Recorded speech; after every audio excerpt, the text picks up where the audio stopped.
গতকালকের আগের দিন প্রায় ১৪৪ জন শিশু কিডন্যাপ হয়েছে। বিষয়টি আপনাদের কারো নজরে আসেনি, আমি এটা আশা করি।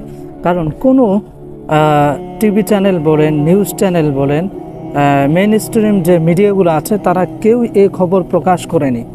এবং অনেকে এই বিষয়টা নিয়ে বলতেছেন, অনেকে বলতে কয়েকজন যারা মোটামুটি জানেন তারা বলতেছে যে এটা গুজব। এটা কোনোভাবেই গুজব না। বিকজ আমার একজন ক্লাসমেট, তার আপন ভাই এই কালকের আগের দিন সে হারিয়ে গিয়েছে এবং তাকে এখন পর্যন্ত পাওয়া যায়নি। এবং আপনি বিশ্বাস করতে পারবেন না যে তার বাবা যখন সকালে এসে আমাদেরকে বিষয়টা নিশ্চিত করে, তার বাবা কেঁদে দিয়েছে তার সন্তানের জন্য। আপনি একটু চিন্তা করে দেখেন যে আপনার ছোট ভাই সে হারিয়ে গিয়েছে, যে তেমন কিছুই বোঝে না, তেমন কিছুই সে বোঝে না, সে কোথায় যাবে, কি করবে, কিছুই সে জানে না কিংবা বোঝে না। সরি, এখানে কুকুরগুলো ডাকছিল, সেজন্য একটু সমস্যা হচ্ছে। এখন সেই বাচ্চাগুলোকে হঠাৎ করে কেন সেদিন একই সাথে ১৪৪ জন বাচ্চা কিডন্যাপ হয়ে যাবে?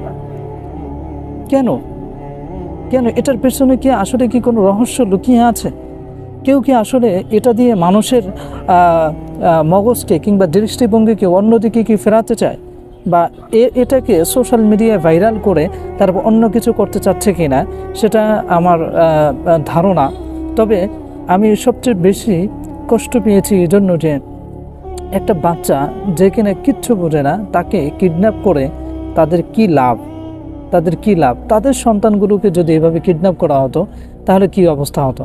আপনাদের বিষয়টা তেমন আপনারা টের পাচ্ছেন না, তবে আমি টের পাচ্ছি। কেন? যখন সেই সন্তানগুলোর বাবা যখন এসে মাদ্রাসায় যখন বলে যে এরকমটা হয়েছে, তখন আসলে একটা মা বাবার জন্য কতটা সিরিয়াসনেস বিষয়টা হয় সেটা কল্পনা করা যায় না।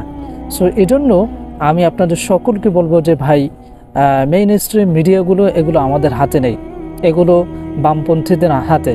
তারা যেটা চাইবে তারা সেটাই নিউজ করবে, কিন্তু সোশ্যাল মিডিয়া আমাদের হাতে আছে। আমাদের প্রত্যেকের এক একটা ফেসবুক অ্যাকাউন্ট আছে, আবার অনেকের ইউটিউব চ্যানেল আছে, পেজে আছে। আপনার প্রত্যেকের জায়গা থেকে কথা বলুন।